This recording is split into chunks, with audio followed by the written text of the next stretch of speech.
Within my work, I like to offer a different take on the everyday, and my aim is really to give a quirkiness to social or political issues in order to convey a message, or really to simply encourage people who look at the work to pause and reflect.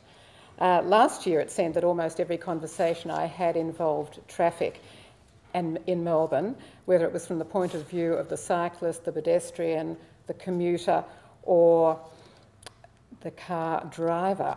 So this made me think about doing a body of work on this particular topic.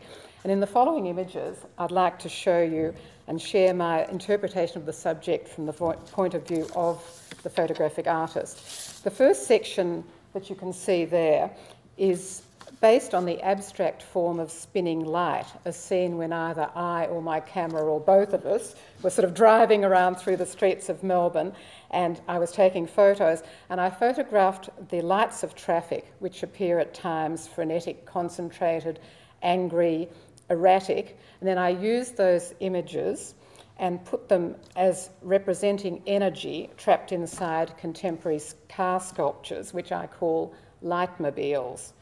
For instance, at the beginning, there's the futuristic Zigmobile, then there's the Rangemobile, the Utemobile, and so on, until finally I've got my interpretation of the Hummer bringing up the rear. So, and instead of being filled with people, my vehicles are filled with the lights made by traffic, which is an energy which appears to have stalled into the ubiquitous traffic jam, which I'm sure we all know very well. Right button. The second area of my work involved looking at how most transport moves via the power of the spinning wheel.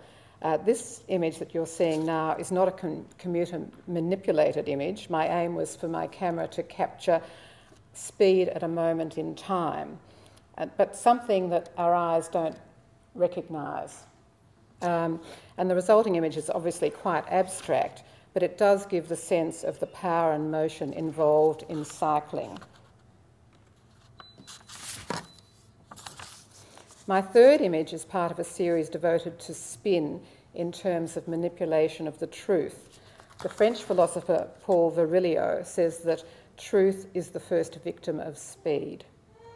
And again, I photographed from a moving car, but this time I used speed of movement to blur the image slightly, to distort it from the truth.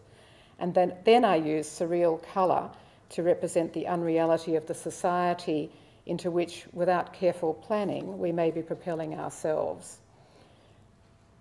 The images in this series portray a view of Melbourne suggestive of a future which is quite discomforting. I'll leave you with the dilemma: to spin, distort, or portray our future.